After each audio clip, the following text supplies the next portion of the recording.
Hey everyone, this is Stacy. I just wanted to give you guys some words of encouragement.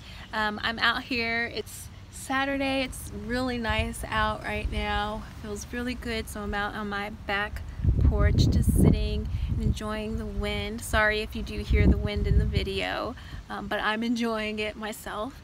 And my dog is enjoying the outdoors too. Let me show you.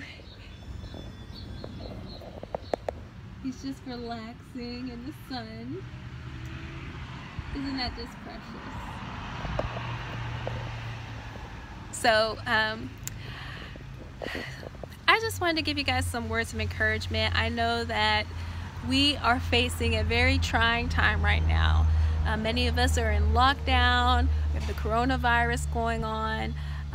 I know over here the numbers are going up every single day still, even though they're allowing people to go and do things more now, which I don't think was necessarily the wisest, but hey, you know, everyone has their right to do what they want, I suppose. But I just wanted to give you guys some words of encouragement during this time. So this time is a very trying time. And I thought what more appropriate verse than in James chapter 1, starting in verse 2, states, "Consider it all joy, my brethren, when you encounter various trials, knowing that the testing of your faith produces endurance.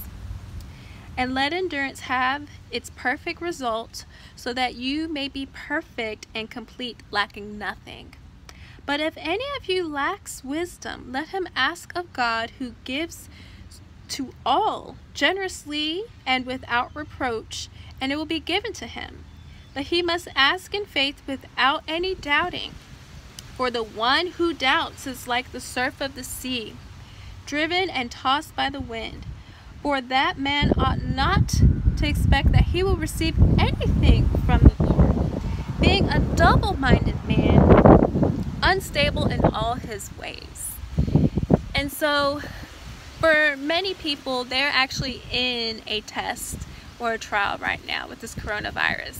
Maybe you actually have the virus, or maybe, you know, you lost your job, or you're not making as much money as you used to, or maybe, you know, being at home, you're going crazy. I think that's part of the reason why so many people are starting to leave out now. They're happy that they're allowed a little bit more, you know, freedom, and they're going out because they were going crazy staying in the house.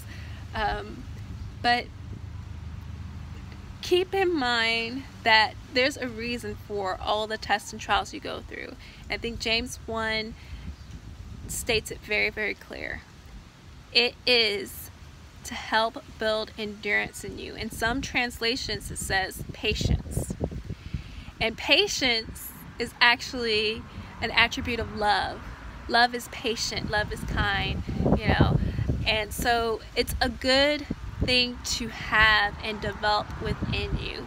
Endurance is a good thing to have, okay? So when you face your trials, face your tests, God is working in you. He's trying to work out things in your spirit so that way you can grow in patience. All right, and it states, let endurance or patience have its perfect result. So patience produces a perfect result so that you may be perfect. Again, so that shows that it's to perfect you as a person, so that you be complete and lacking nothing. So you don't want to just go through life and never go through a test or a trial. You must go through these things because it makes you a complete and perfect person.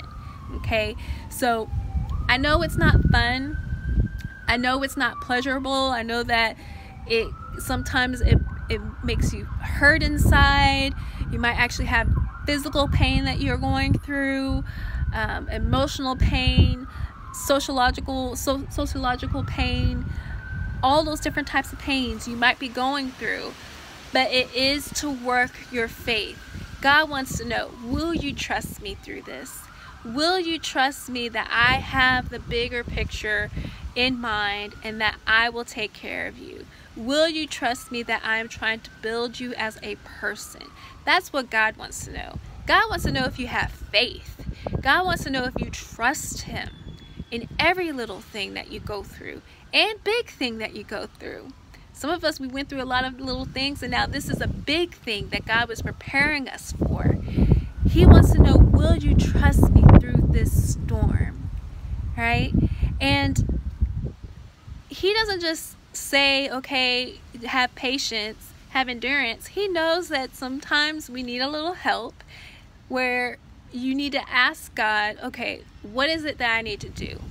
And so the next verse, verse 5, it says, but if any of you lacks wisdom. So, you know, we say these verses, and a lot of times people are like, oh yeah, if you need wisdom, ask God for wisdom.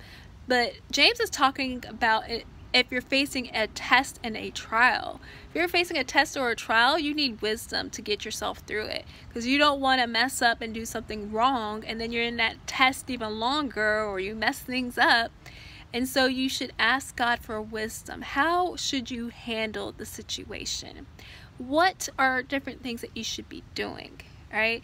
And it states, ask God and he will give it to you. But have faith that he will actually give it to you. Okay, have faith that if God says he'll give you wisdom, that he will actually give you wisdom.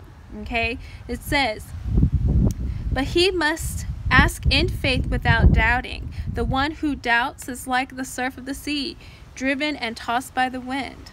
And later it says, being a double-minded man, unstable in all his ways. Verse 7, you ought not to expect anything. If you doubt that he will give you wisdom, guess what? You're not going to get it. So do not doubt that God can give you wisdom.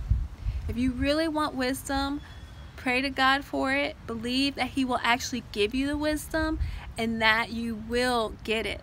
You will get the wisdom at the right time. God is faithful. He always comes right on time with whatever knowledge, whatever, anything you need. Okay, so I just wanted to encourage you guys with that. I want you to know that just because you're facing a test or a trial, it does not mean that you are being punished. It does not mean that God doesn't love you. It does not mean that, you know, it's the end of the world. That's a whole nother story in itself, right? But know that God uses the situations you go through to test you, to build your spirit man up, because he cares about the spirit in you. He cares that you grow closer to him, and he wants you to have faith in him in even the little things, in the major things. And he wants you to grow in wisdom, in patience, in endurance, so that way you can be perfect and complete. Hope that was encouraging to some of you. Stay encouraged. Keep the faith. Don't give up. You can do it. Press through. Believe God that everything will be okay. I'll see you guys next time.